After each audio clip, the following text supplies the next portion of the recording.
Bonsoir à tous mes chers Flashbreakers, j'espère que vous allez bien. Ça commençait à faire quand même très longtemps, on est d'accord hein. J'espère que vous êtes en forme ce soir. Nous sommes le mardi 15 mai, je m'appelle Anaïs, je me présente. Et alors, je ne sais pas si vous avez vu pour les petits malins, cet après-midi, il y a eu un flashbreak surprise avec Karima. Alors si vous l'avez manqué, c'était pas prévu, hein, c'est normal. N'hésitez pas à activer vos notifications pour être au courant de ces petites surprises qu'on vous fait un peu partout dans la journée. Si vous l'avez manqué, si vous étiez en cours ou au travail, eh bien c'est le moment de tout donner ce soir. Et si vous y étiez mais que vous avez perdu, ce n'est pas grave, c'est justement le moment de prendre votre revanche. Voilà, donc je rappelle donc qu'il y a 200 € à gagner ce soir. Avant de lancer les hostilités, je vais faire un petit rappel des règles. Je vous rappelle donc que vous allez devoir répondre à une série de 11 questions, de la plus simple à la plus difficile, pour les plus méritants. Quand même, on va pas vous les donner comme ça, les 200 €, vous l'aurez compris. À chaque fois, je vous donne 4 propositions. Il y a une seule bonne réponse et vous avez 12 secondes pour jouer. Ça va très vite, donc surtout, n'hésitez pas trop. Je me suis fait piéger plusieurs fois, on est d'accord? On l'a tous fait. Bon, donc du coup, on se concentre et on est parti pour la première question. À vos cerveaux. Ok. Lequel de ces sports se pratique sans balle? Le basketball, le handball, le volleyball ou le ski alpin? Et j'en profite effectivement, Coco la Gitane, merci de préciser, effectivement ce n'est pas un site de rencontre ici. Alors je ne vois pas tous les messages, il y en a peut-être qui sont en train de nouer des histoires d'amour. A priori, pas de souci, n'hésitez pas, si vous avez des petites annonces également à passer, une voiture à vendre, Flashbreak est là, ce n'est pas grave. Et Dom Toretto, je t'embrasse, je t'aime aussi. En l'occurrence, en tout cas, cette question, pas de grande difficulté. La réponse était même dans les propositions. Basketball, handball, volleyball. Le sport qui ne se joue pas avec une balle, c'est bien le ski alpin. Et vous êtes quand même effectivement très nombreux, 8539 à avoir trouvé la bonne réponse. Félicitations à Screed, à Gab 9516, et puis non, effectivement, volleyball, je suis désolée, Flying Caribou, c'était la mauvaise réponse. Volleyball quand même, 100 balles, c'est compliqué, non? On est d'accord. Et on passe donc quand même à la question numéro 2. J'en profite pour passer un joyeux anniversaire à Oussem de la part de Circo. Voilà, le message est passé. Au théâtre, combien de coups frappe-t-on pour annoncer le début d'une représentation? 1, 3, 5 ou 7? Alors, si vous êtes déjà allé au théâtre, vous savez de quoi je parle. En général, quand vous êtes en train de papoter avec votre voisin ou votre voisine, ou en train de vous dire « mince, j'aurais dû aller aux toilettes avant de me mettre dans le milieu de la rangée », on est d'accord qu'on l'a tous fait au cinéma ou au théâtre. À ce moment-là, le metteur en scène frappe plusieurs coups pour vous signifier que la pièce va commencer et qu'il faut donc faire le calme. Donc ça donne à peu près ça.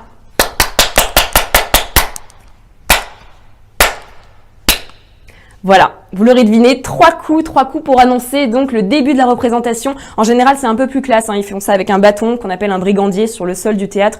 Moi, je n'ai que mes mains, vous me pardonnerez. Et j'en profite donc une dédicace à Marie-Christine Vignier de la part de Rémioche. Et le message est passé, n'hésitez pas à me donner vos petits messages, je vous lis. Avec plaisir. Et on passe donc à la question numéro 3. Vous êtes encore très nombreux en course, c'est normal, on est au début. Ne vous relâchez pas. On passe à la question numéro 3. Dans une chanson de Lio, qui ne compte pas pour des prunes? Les brunes, les lunes, les thunes ou les dunes?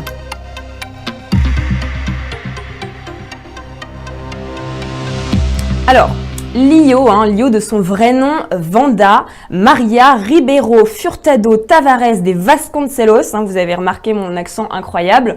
On a compris pourquoi elle a choisi Lio en nom d'artiste, c'est un peu plus court. C'est une chanteuse donc belgeo-portugaise francophone qui s'est fait connaître en France d'abord par sa chanson en 1980 Banana Split, Banana Split. Et en 1989, sa fameuse chanson « Les brunes comptent pas pour des prunes ». Voilà, je fais jukebox ce soir dans Flashbreak, vous l'aurez deviné. En tout cas, la bonne réponse, c'était les brunes. Alors, en toute objectivité, je trouve qu'elle a plutôt raison. Je vais pas relancer un débat après la chocolatine ou le pain au chocolat, mais si je vais relancer, en fait, n'hésitez pas à me dire sur Flashbreak si vous êtes plutôt brune, plutôt brun, plutôt blonde, plutôt blond. Voilà, n'hésitez pas. Voir un peu la team qui est la plus forte. Est-ce que c'est plus les brunes ou c'est plus les blondes? Et Caro et Joe qui en profitent pour passer un message plein d'amour à son chéri qu'elle aime. qu'il aime, je ne sais pas. Mais écoutez, voilà, le message est passé. Et on enchaîne donc les 4592 autres personnes qui ont trouvé la bonne réponse. C'est parti pour la question numéro 4. Comment se nomme le tropique se situant dans l'hémisphère sud? Le tropique du Cancer, tropique du Capricorne, tropique du Gémeaux ou tropique du Sagittaire? Alors, petit cours de géographie, je ne sais pas si vous vous souvenez, en général on l'apprend, je crois, au collège ou peut-être encore même avant, c'est peut-être pour ça qu'on s'en souvient pas. Le globe terrestre est donc divisé en 3 lignes, les tropiques donc de chaque côté, au milieu l'équateur, en haut dans l'hémisphère nord nous avons le tropique du Cancer et en bas dans l'hémisphère sud le tropique du Capricorne. C'était la bonne réponse et Bzork qui me dit qu'il est plutôt moi. Écoute, c'est gentil, donc t'es plutôt brune alors, c'est ça, on est d'accord, les brunes sont meilleures, les blancs vous dormez en fait, c'est ça, vous dormez. En tout cas, petit moyen mémotechnique pour les tropiques, dans l'ordre alphabétique, Cancer vient avant Capricorne, donc on se dit que le tropique du dessus, c'est Cancer et Capricorne en dessous. Voilà, c'était mon petit moyen gratuit pour vous. Si vous passez le brevet ou le bac, n'hésitez pas. Et on passe à la question numéro 5. Qui a créé le logo des sucettes Choupa Choups? Dali, Picasso, Miro ou un graphiste anonyme?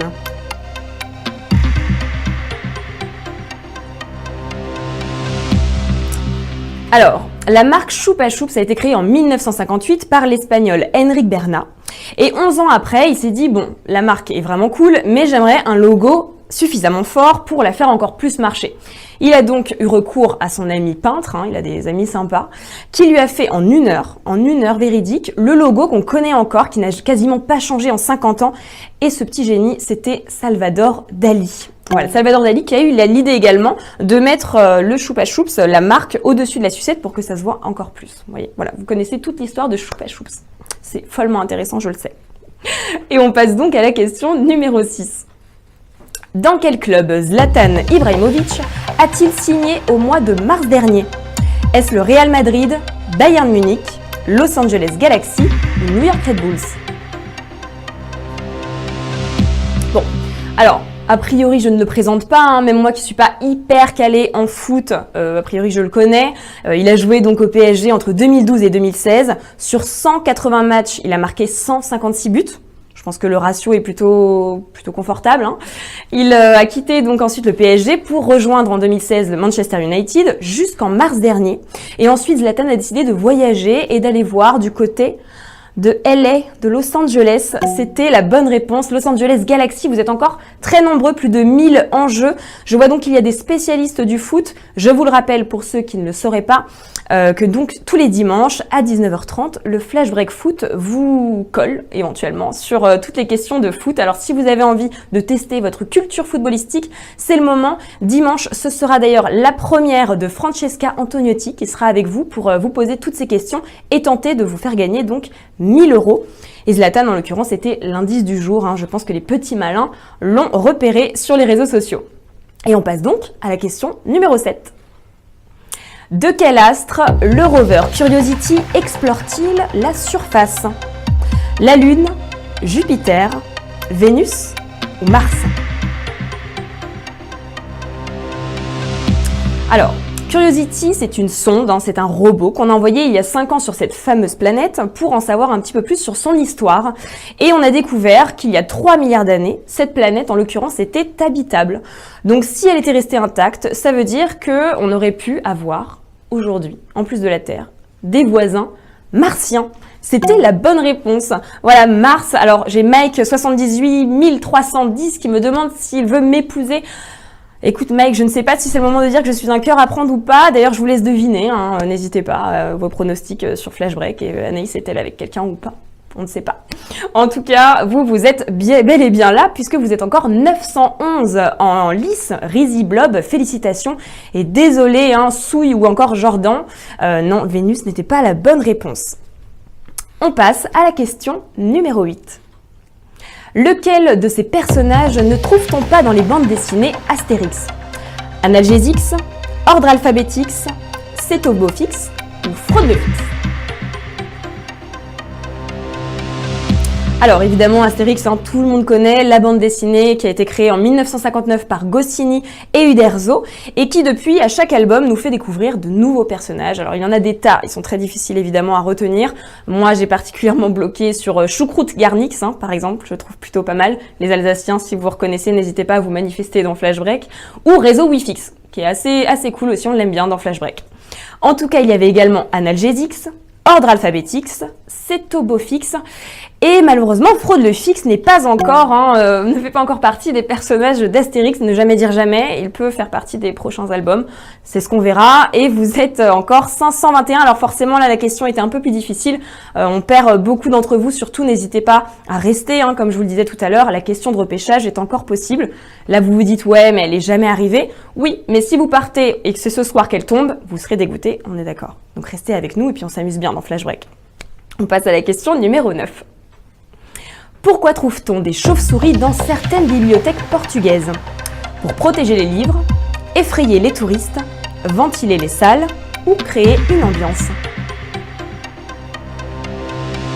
Alors si vous avez peur des chauves-souris, si vous êtes bibliophobe, parce que oui ça existe, les personnes qui ont peur des livres, je vous déconseille évidemment de vous rendre dans ces deux bibliothèques portugaises qui sont donc à l'université de Coimbra et au palais de Mafra, puisque tous les soirs, imaginez des centaines de chauves-souris qui volent au-dessus de vos têtes.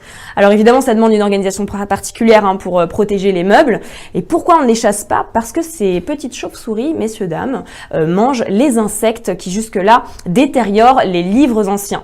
Voilà, donc elles protègent les livres, ces chauves-souris. Elles sont donc évidemment elles-mêmes très protégées. Vous étiez 300 à le savoir. Félicitations à Lily5900 et Caca Bleu. Voilà, évidemment, il fallait que je la fasse. Caca Bleu, quel joli pseudonyme, j'aime beaucoup. Mais qui continue avec nous et donc Sam the Kid qui nous fait de la poésie. Donc les femmes libres sont rarement belles et les femmes belles sont rarement libres. C'est très beau.